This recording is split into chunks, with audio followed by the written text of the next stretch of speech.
Hello. So uh, it's quarter to 11. Just returned from the doctor, and yeah, still sick at home. So I thought it would be a good point to show you another tutorial with a Mavic Shot. So yesterday I have published one tutorial where I have processed this shot, and I have seen in my Lightroom taken 15 to 20 minutes earlier from the same scenery. So this is what we are going to process. The shot is really bright because the sun is a lot higher than in the last one, and it's really nice because I have not processed this. I have no clue where this shot is what the product will be out of this shot, and you can now see how I'm processing it from the very beginning with really no clue where we will end. So first of all, let's go back into my library. I already have shown you in the last tutorial, so I have here 5 stacks, and I'm creating HDRs out of this, so photo merge HDR, doing this for all the different shots. So as you can see here, when I'm using my Mavic, I'm always doing panels with exposure bracketing. So this is the very right of the shot, and then I'm wandering to the left, and I'm creating HDRs out of the stacks and then creating a panel, and already have done this, and this is the result what we got here. And now let's process it. So go to the develop mode, and yes, at the left side you can see that I already tried out some things, but I thought, okay, I will stop and make a tutorial out of this. So once again, what my base settings. Normally I'm just clicking on my default, and I'm doing this now step by step. So highlights to the left, shadows to the right, contrast to 25. Then as I'm working with sun, once again using VSCO classic films profiles. So I'm using a lot the Elite Chrome and working with the sun. So doing this for this shot too. So it's giving a Elite Chrome tends to give you a magenta soft look to the colors. Then doing some split toning, adding some warmth, pushing the shadows into the blue, sharpening to 50 or 60, then pressing the Alt button, masking it, so we just want to have the edges. Also want to have the edges of the sun, so you can see here there are some sunbeams, so let's sharpen it. Yep. Then chromatic aberrations, doing auto adjustments for the level, and that's it. So here we go, that's now the shot, and as you can see here, this shot in comparison to the old one is a lot brighter. So let's just switch to this one. Yes, because the sun is higher. So the sun is higher, and the perspective is more of the less from the horizon, but more from the ground. And now let's alter it. So once again, adding some sunlight going over the hills. So oh, my PC is lacking, so could be due to the recording. So going from this, and now once again invert mask, because we want to have the most effect in the center, and then fading out to the edges.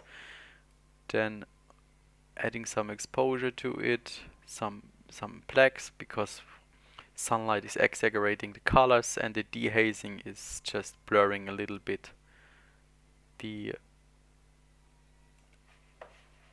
stuff out here. So, and then adding some yellow temperature. We can also use this color, but so for example, we can go for an orange one, but I'm not using it. I'm always working with temperature, but this is up to you.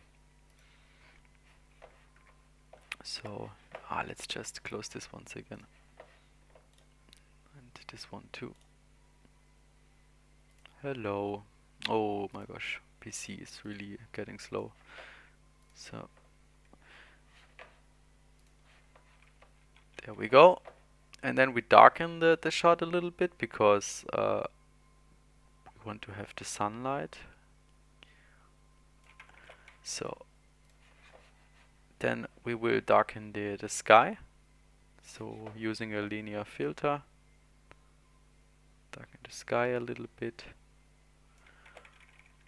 like this one. And we will also add some clarity to the sky because I like the structure. So, and giving it a little bluish tone, so we have a lovely gradient effect coming from blue to yellow, but not too much, just a little bit.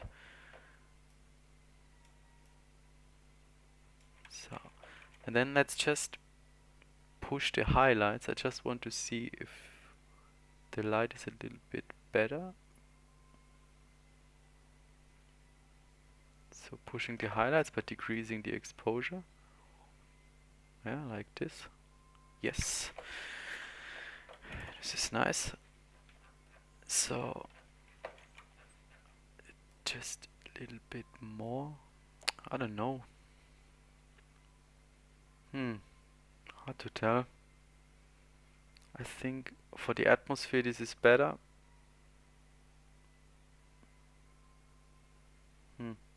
Let's do it like this.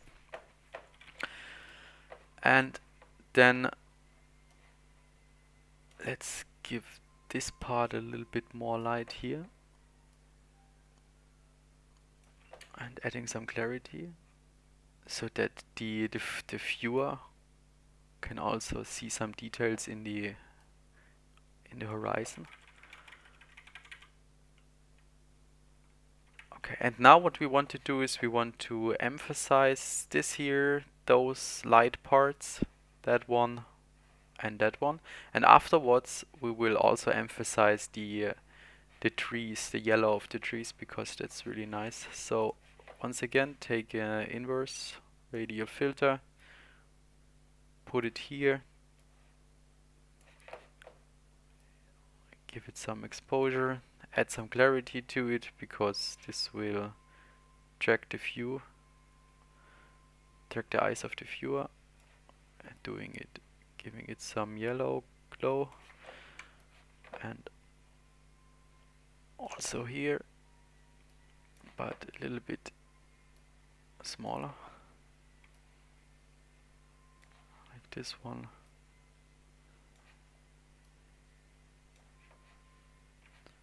And you can copy these filters by pressing Command and Alt and just dragging it out. And then we will also add one here.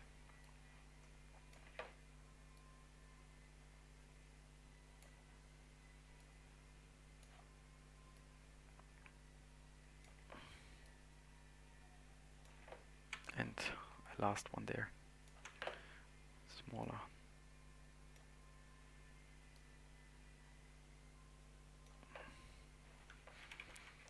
So I think this is too much, so let's decrease the exposure a little bit here. This is just too much. Yes, like this one. So, and what we will now do is we will just add a little bit of an exposure to the trees. So go for it, and then just a little bit more clarity, 5 or 10. Let's just go for 5. And then also yellow, and then let's just this one. Let's just increase the light here. It's there, and the flow is too much. Just start from the beginning. It's too much.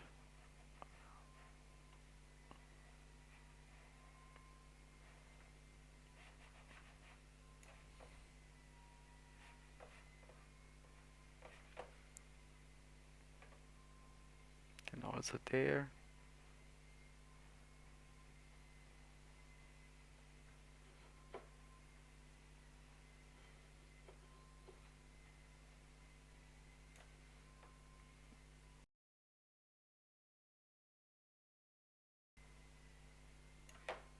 This one.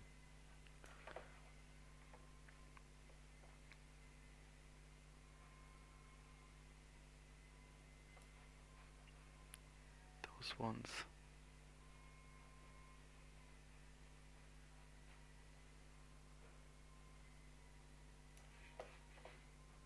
And then we also have this.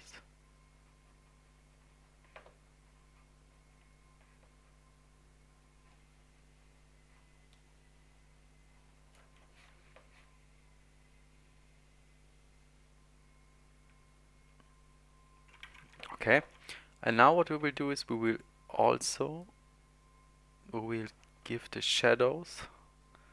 So push the shadows a little bit into the blue,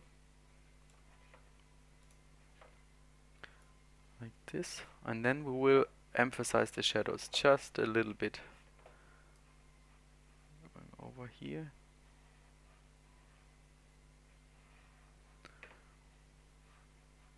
Just to add more dynamic to the shot.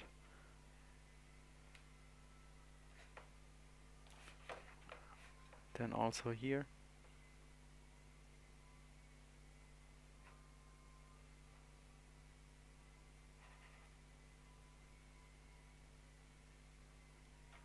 Hello. It's just Lightroom is getting crazy.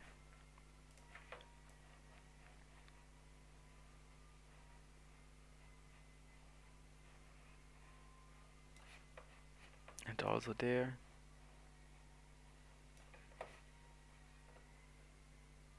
So pressing O you can see the mask.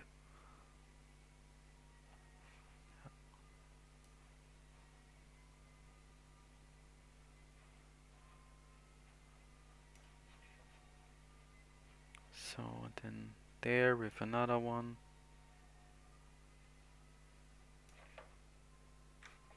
Let's just see how it looks.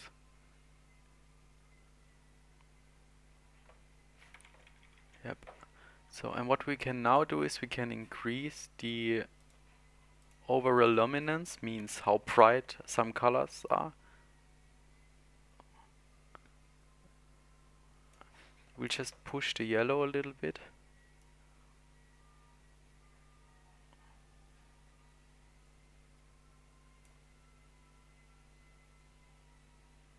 So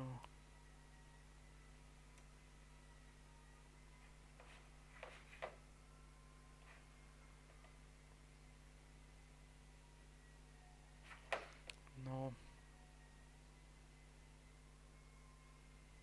I don't like it.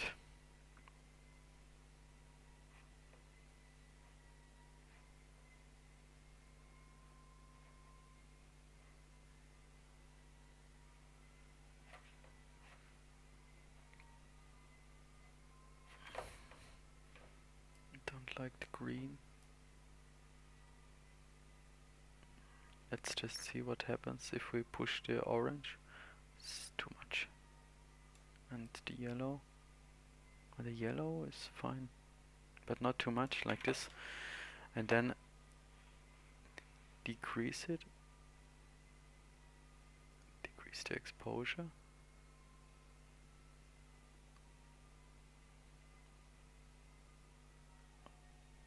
Like this.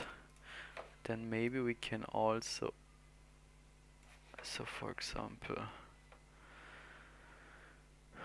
give it some clarity.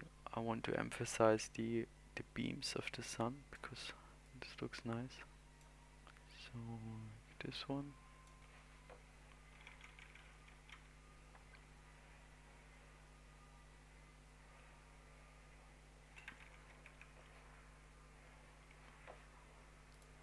Just decreasing the exposure more. This is nice. And so let's see what happens if we push the shot more into the warm.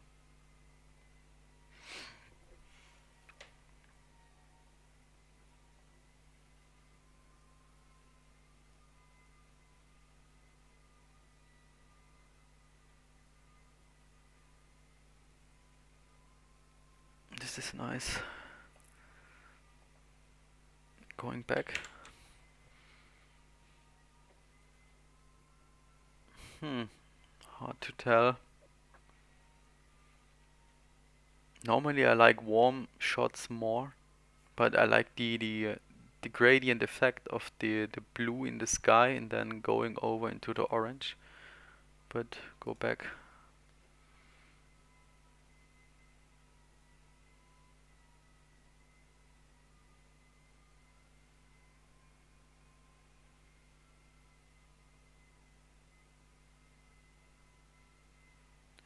I don't know. I don't know. Back. I think I will use this one.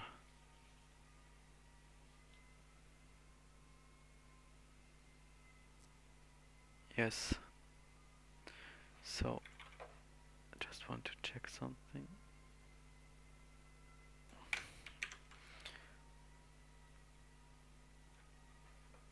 Then what?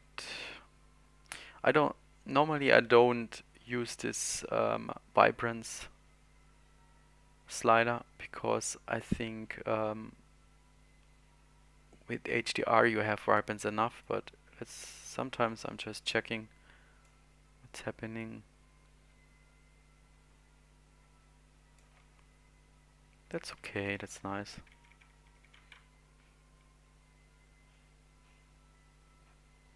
It's really good. More magenta, what happens to it?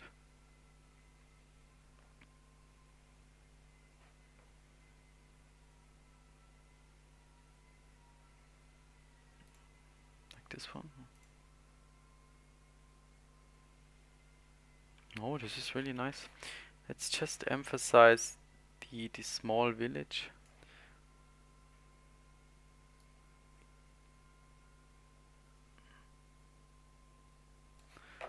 More clarity.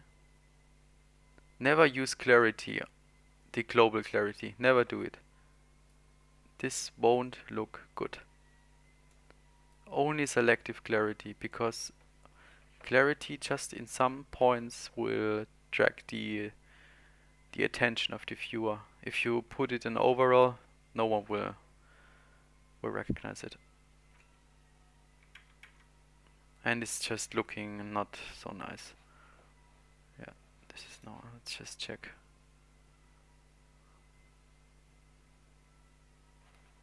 Yeah, really, really nice. So,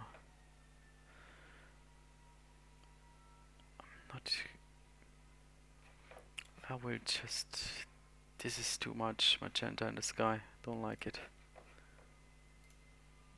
Just pushing it a little bit more into the green. It's too much green. Oh.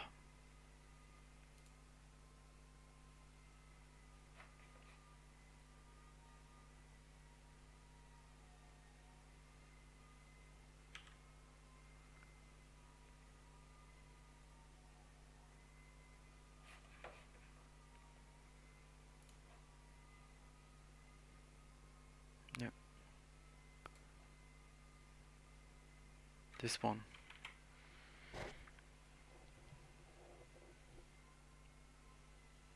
Yep. That's it.